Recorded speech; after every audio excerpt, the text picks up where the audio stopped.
Hi friends, welcome to my channel. SBG sir వాళ్ళని మనం pickup చేసుకోవడానికి గుంతకల్కి వచ్చాం కదా. సార్ వాళ్ళు అయితే వచ్చేసారు గుంతకల్ రైల్వే స్టేషన్కి. వారి లగేజ్ అయితే ఈ విధంగా ఉన్నది. మన కార్లో పెట్టి చేసినాము. వచ్చారు, ఇదిగో సార్ వాళ్ళ లగేజ్ అంతా బ్యాక్ సైడ్ పెట్టేశాను. ఇంక సార్ వాళ్ళు ఎక్కితే మనం కర్నూలుకి అయితే చెలవు అవుతాము. సరే మరి కర్నూలు వెళ్ళడానికి తీస్తాం వీడియో. ఓకే మరి ఎస్పీజీ సార్ వాళ్ళు మనం ఏం తినలేదని చెప్పారు మనకి. సర్లేండి సార్, ఇక్కడైతే రాయల్ డాబా ఉంది, ఇక్కడ బాగుంటుంది ఫుడ్ అని చెప్పి సైడ్ ఆపేసాము. మన వెహికల్స్ 2 ఇన్నోవాలు వెనక, ఒక ఇటికా ఇన్నోవా ముందర, మిడిల్లో ఇలా ఐచర్ని అయితే తీసుకొని అయితే వచ్చేసాం కర్నూలుకి. సార్ వాళ్ళ లగేజ్ ఇలా ఉంది. ఇక్కడ మారియాన్ హోటల్ దగ్గర అయితే సార్ వాళ్ళని డ్రాప్ చేసాము. ఇక్కడ ఇంకా సార్ వాళ్ళు ఉన్న హోటల్ ఇదే.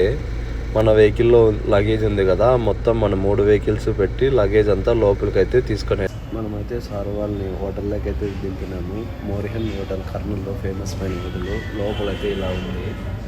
మరి మార్నింగ్ రమ్మని చెప్పారు. ఇంకా మనమైతే ఇక్కడే ఫైనల్గా అయితే మనము టుడే పికప్ డ్రాప్ అన్నీ కంప్లీట్ చేసుకొని మన కొండారెడ్డి బుర్జి దగ్గరికి అయితే వచ్చేసాము.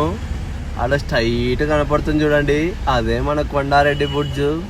మార్నింగ్ అలా ఉంది, నైట్ టైం ఇలా ఉంది చూడండి ఫ్రెండ్స్. పోలీస్ పర్యాటక గ్రౌండ్లోకి వెళ్ళి మన వెహికల్స్ పార్క్ చేసుకొని సార్ వాళ్ళు ఇచ్చిన భోజనాలు తినేసి అక్కడే పడుకొని మార్నింగ్ 8 కల్లా హోటల్కి వెళ్ళాలా. వీడియో నచ్చినట్టయితే లైక్ చేసి, షేర్ చేసి, సబ్స్క్రైబ్ చేసి. Thank you for watching. Have a nice day. ఇలాంటి మరిన్ని అప్డేట్ కోసం మన ఛానల్ సబ్స్క్రైబ్ చేసుకోండి ఫ్రెండ్స్.